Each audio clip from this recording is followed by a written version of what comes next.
Kami dari kelompok 4 di kelayakan bisnis akan mempresentasikan strategi pengembangan packaging dan pemasaran meningkatkan daya tarik produk terhadap pabrik Bolu Rahayu. Selanjutnya saya akan memperkenalkan anggota dari kelompok kami ya. Yang pertama ada Muhammad Lutfi Nasrullah, yang kedua ada Reni Septiani Kusmana, yang ketiga ada Tanti Eka Prasasti, saya sendiri, yang keempat ada Tiari Rahmarfani, dan yang terakhir ada Wildan Nurjaman. Baik, materi selanjutnya akan dipresentasikan oleh Saudara Wildan. Untuk Saudara Wildan dipersilakan. Baik, terima kasih. Di sini ada profil perusahaan yang mana salah satu UMKM ini yang kami kunjungi yaitu Pabrik Bolu Rahayu yang berada di Jalan Kalimanggis, RT 29, RW 8, Kampung Mekarjaya, Desa Kalimanggis, Kecamatan Manunjaya, Kabupaten Tasikmalaya. Awalnya pabrik bolu ini tidak berstatus pabrik dan hanya merupakan usaha rumahan yang didirikan oleh Bapak Ullah Ramdhani dan istrinya Ibu Suryati. Jadi teman-teman, bahwasanya pabrik ini atau UMKM ini dulunya hanya sebuah usaha rumahan biasa. Nah, bisnis keluarga ini didirikan pada tahun 2010 dan pada waktu itu hanya memproduksi kue bolu kering dengan variasi seperti bakpia, kacang hijau, dan kue pisang coklat. Namun, hanya bertahan selama 1 tahun saja. Nah, karena kegagalan yang terjadi pada hari kemarin-kemarin, itu menjadi salah satu fondasi yang kuat untuk keberhasilan bisnis yang akan datang. Yang mana pemilik Bolu Rahayu ini mencoba berbagai inovasi guna terciptanya jangka panjang suatu bisnis yang akan dijalani selanjutnya. Nah, setelah mencoba berbagai inovasi, terciptalah cemilan bolu yang merupakan makanan khas Kota Magetan dan bisa bertahan hingga saat ini, berlaku dengan memperoleh legalitas usaha yang diperlukan. Lalu, pabrik tersebut memiliki izin resmi dengan nomor induk berusaha 1108230104884. Selain itu, pabrik Bolu Rahayu juga telah mendapatkan sertifikasi halal dari Majelis Ulama Indonesia atau MUI pada tahun 2023 kemarin. Untuk memastikan produk yang dihasilkan memenuhi standar halal dan diterima oleh berbagai kalangan konsumen. Nah, pasti ya teman-teman, semua hal perusahaan atau apapun itu pasti mempunyai logo. Nah, yang mana di sini saya akan mencoba menjelaskan sedikit dari filosofi logo pabrik Bolu Rahayu. Nah, seperti yang bisa kita lihat bahwa di sini ada bingkai persegi, yang mana bingkai itu mengartikan kekokohan dan keseimbangan yang kuat dalam membangun sebuah usaha, serta menjadikan sebuah fondasi dari sebuah wadah yang dinamakan Pabrik Bolu Rahayu. Lalu ada tulisan aneka bolu produksi, yang mana tulisan itu tuh mengartikan di perusahaan Pabrik Rahayu ini tidak hanya membuat satu varian saja, melainkan terdapat beberapa varian seperti smell cookies atau cemilan kue bulat dan lope. Lalu ada tulisan RHB Rahayu Barokah. Nah, tulisan RHB ini singkatan dari Rahayu Barokah, dan Rahayu Barokah itu sendiri memiliki arti keberkahan, keselamatan, kesejahteraan, jauh dari musibah atau kekurangan bagi pabrik Bolu Rahayu. Lalu ada tulisan NIB yang tadi saya jelaskan, nomor izin berusaha, bahwa dicantumkan juga di sebuah logo itu. Lalu ada tulisan wilayah Manunjaya Tasikmalaya. Nah, tulisan ini mengartikan bahwa produksinya perusahaan ini terletak di Kabupaten Tasikmalaya, Kecamatan Manunjaya. Lalu ada tulisan IST 2010 mengartikan tahun berdirinya pabrik Bolu Rahayu. Lalu ada gambar Bapak berkumis baplang, yang mana gambar itu tuh mengartikan ilustrasi dari pemilik Bolu Rahayu dengan gambar bapak-bapak berkumis yang sedang membuat adonan kue bolu. Lalu ada gambar 2 bulat menggambarkan sebuah roda perusahaan dengan makna bahwa perusahaan ini tidak pernah berhenti untuk berjalannya sebuah usaha. Lalu ada logo halal. Nah, logo halal ini mengartikan bahwa produk ini telah berhasil uji kehalalannya.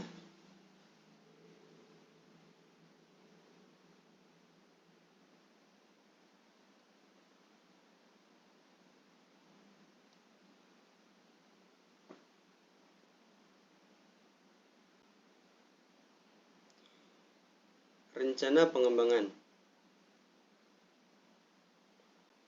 Pengembangan dalam segi pemasaran.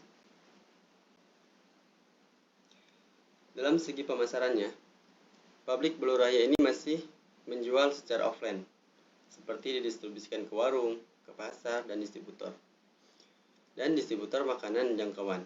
Pemasarannya pun masih di sekitar Periangan Timur, seperti Tasikmalaya, Cibatujah, Ciamis, Cikatomas, Salopa, Cikalong, dan lain-lain. Pemilik pabrik bolu ini ingin memperluas jangkauan pemasarannya, tidak hanya di kota tersebut saja. Nah, Bapak Olo ini mempunyai harapan ingin memasarkan produknya ke seluruh Indonesia. Kan tetapi terkendala oleh jarak dan kurangnya pemahaman teknologi yang menyebabkan produk ini tidak bisa dipasarkan ke seluruh Indonesia.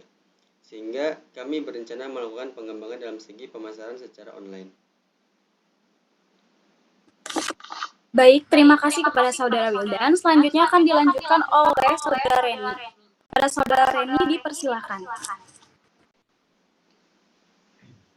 Yang kedua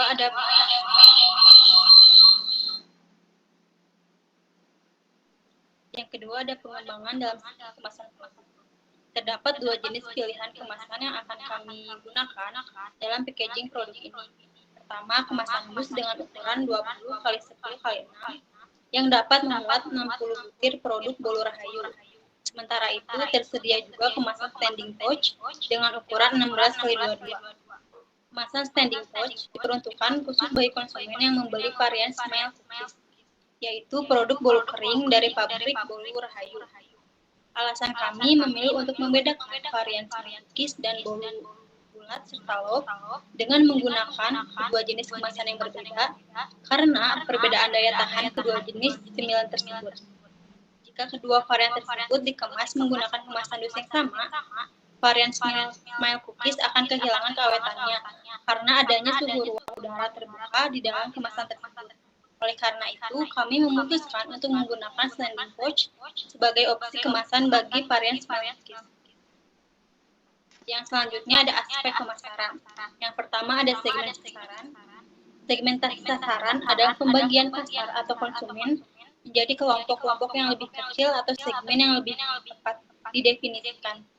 Tujuan dari segmentasi ini adalah untuk lebih memahami kebutuhan, preferensi, dan karakteristik konsumen yang berbeda-beda, sehingga pabrik Bolu Rahayu dapat menjadikan strategi pemasaran produk yang layanannya lebih tepat sasaran dan efektif. Untuk melakukan segmentasi target, pabrik Bolu Rahayu menganalisis berbagai faktor seperti geografis, demografi, dan psikografis. Dengan memahami kelompok konsumen yang berbeda-beda tersebut, pabrik Bolu Rahayu ini dapat menyusun strategi pemasaran yang lebih tepat dan efektif, serta menghasilkan produk atau jasa yang lebih memenuhi kebutuhan setiap segmen. Hal ini dapat membantu meningkatkan kepuasan pelanggan, mengurangi biaya pemasaran yang tidak efektif, dan meningkatkan daya saing perusahaan di pasar. Yang kedua ada strategi produk. Pabrik bolu ini memproduksi berbagai macam bolu, diantaranya seperti bolu kering, yaitu Smile, dan bolu basah. Dalam menjalankan bisnisnya, pabrik Bolu Rahayu menerapkan strategi produk bertujuan untuk memenuhi kebutuhan dan kepuasan konsumen di sekitar daerah Tasikmalaya. Pabrik Bolu Rahayu berkomitmen untuk menghasilkan produk yang berkualitas tinggi dengan menggunakan bahan-bahan premium dan menerapkan standar produksi yang ketat, gunanya menghasilkan kualitas produk yang terbaik. Selain itu, bolu tersebut mempunyai ciri khas tersendiri, yaitu berbentuk bulat dan bolu kering. Yang ketiga ada strategi promosi. Strategi promosi merupakan serangkaian langkah yang direncanakan dan dilaksanakan untuk meningkatkan kesadaran akan suatu produk atau layanan, membangun citra merek, dan mendorong penjualan. Tujuan utama dari strategi promosi ini untuk memperkenalkan lebih luas lagi produk Bolu Rahayu dengan jangkauan yang lebih luas. Melalui upaya promosi yang tersusun, dapat meningkatkan kesadaran masyarakat terhadap keberadaan produk Bolu Rahayu dan memperluas pangsa pasarnya. Peningkatan kesadaran ini diharapkan dapat menciptakan minat baru di kalangan konsumen, baik yang sudah familiar dengan merek maupun yang baru mengenalnya. Terima kasih Saudara Reni. Materi selanjutnya akan disampaikan oleh saya sendiri mengenai aspek teknis dan operasional. Di sini ada teknologi ya. Teknologi yang digunakan dalam aktivitas produksi belum sepenuhnya mengikuti perkembangan zaman dan peralatan yang dipergunakan pun masih cukup sederhana. Contohnya, peralatan produksi masih menggunakan cara tradisional seperti pemanggangan yang masih menggunakan tungku dan kayu bakar. Untuk merapikan kemasan masih menggunakan stapler dan stapler. Kemudian untuk mencatat alur penjualan dan pembelian belum disediakan sebuah laptop atau komputer dan masih menggunakan manual. Untuk pemasaran pun belum memanfaatkan teknologi sehingga kami menyarankan kepada pemilik usaha mulai memanfaatkan teknologi yang ada. Oleh karena itu kami menyarankan kepada para pemilik usaha untuk segera mengubah teknologi dalam strategi pemasaran mereka. Salah satu langkah yang dapat diambil adalah memanfaatkan sistem pembayaran modern sekali melalui QRIS atau Quick Response Code for Indonesian Standard. Dengan menerapkan pembayaran melalui QRIS, tidak hanya akan memudahkan pelanggan, tetapi juga dapat meningkatkan efisiensi dan daya saing usaha di era digital ini.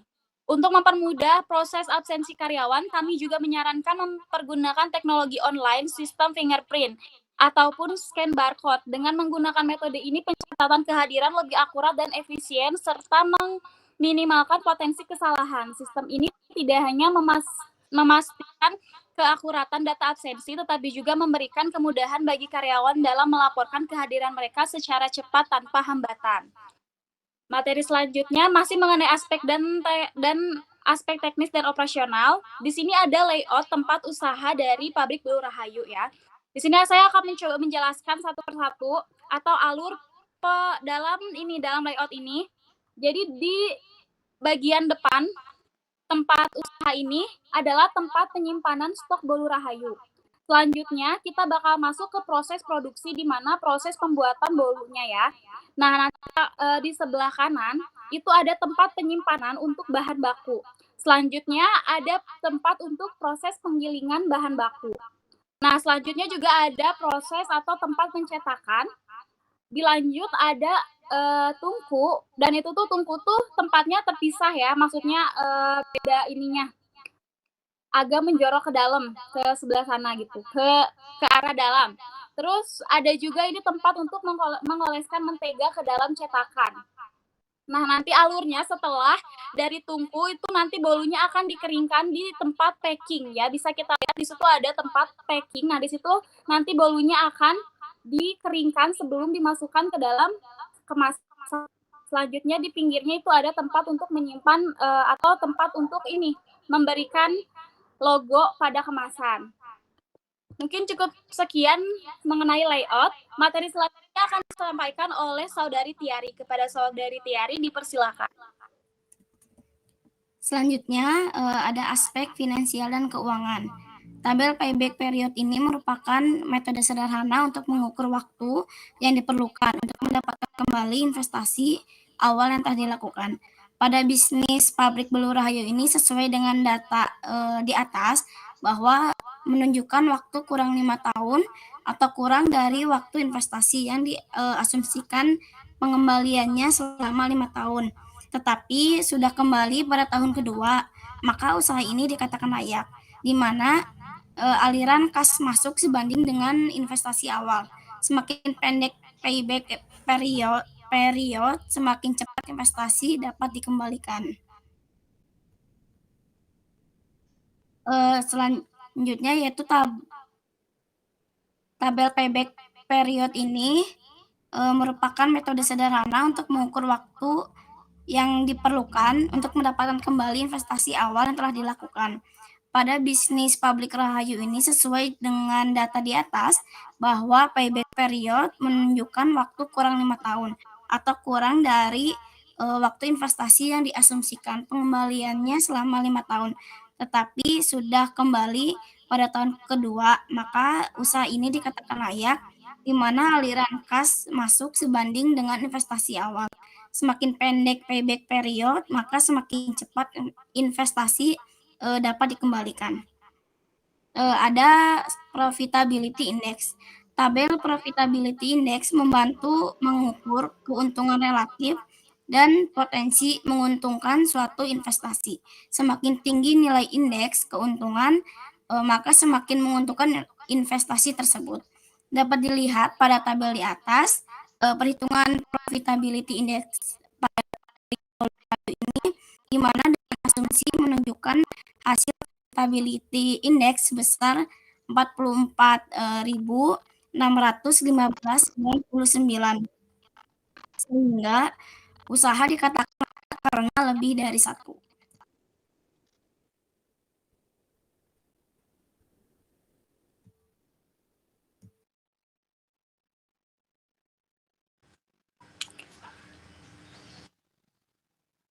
Baik, terima kasih kepada Saudari Tiari. Selanjutnya akan dilanjutkan oleh Saudara Lutfi. Kepada Saudara Lutfi dipersilakan.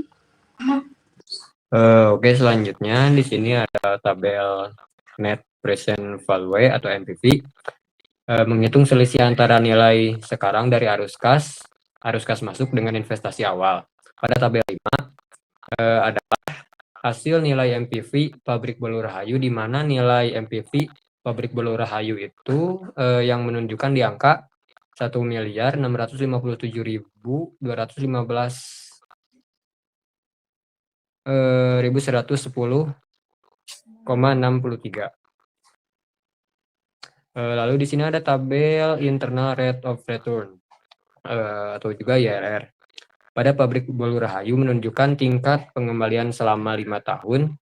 Berdasarkan tabel di atas menunjukkan NPV, dapat disimpulkan bahwa pengembangan usaha ini dikatakan layak karena IRR berada di antara NPV 1,14% dan NPV 2,23%, yakni 22,72%. Lalu di sini ada tabel break even point atau BEP, yaitu titik di mana pendapatan yang dihasilkan sama dengan biaya yang dikeluarkan. BEP juga memberikan pemahaman tentang metode yang digunakan untuk menganalisis laporan keuangan dan kelayakan investasi. Analisis BEP membantu pabrik Bolu Rahayu dalam mengambil keputusan tentang strategi penentuan harga dan kebijakan biaya perusahaan, dan juga hasil yang didapatkan dari perhitungan tabel 5. Agar pabrik Bolu Rahayu tidak mengalami kerugian, maka untuk tahun berikutnya harus menghasilkan lebih besar dari tahun 2023 dan 2024.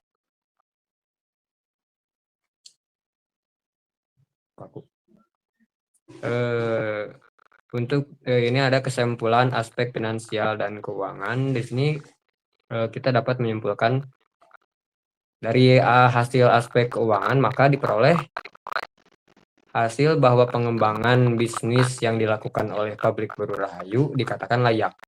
Pengembangan bisnis dilakukan dengan cara menambahkan banyak alat produksi baru, tenaga kerja, dan pemasaran dengan online sehingga bisa memasarkan produk lebih luas lagi dan menjual semua produk sehingga mendapatkan laba yang lebih besar untuk tahun berikutnya. Baik, terima kasih kepada Saudara Lutfi. Saya akan menyimpulkan semua dari hasil presentasi kali ini ya. Jadi dapat disimpulkan pabrik Bolu Rahayu di Tasikmalaya telah mengalami perkembangan yang signifikan, melompat dari status usaha rumahan menjadi sebuah pabrik yang mempekerjakan 7 karyawan dengan penerimaan izin usaha dan sertifikasi halal. Langkah selanjutnya yang mereka rencanakan adalah memperluas jangkauan pemasaran mereka melalui platform online dengan pendekatan yang struktur terhadap segmentasi pasar, strategi pemasaran yang inklusif dan komitmen pada kualitas produk dengan harga yang terjangkau. Mereka telah berhasil mengalami persaingan di pasar meskipun infrastruktur teknologi mereka masih terbatas. Ada peluang besar untuk peningkatan melalui adopsi teknologi modern, struktur organisasi yang terkoordinasi dengan baik, dan sistem kompensasi yang adil merupakan fondasi bagi produktivitas dan pertumbuhan kelanjutan dari perusahaan ini. Baik, mungkin cukup sekian yang dapat kami sampaikan. Mohon maaf bila banyak kekurangan. Wassalamualaikum warahmatullahi wabarakatuh. Waalaikumsalam warahmatullahi wabarakatuh.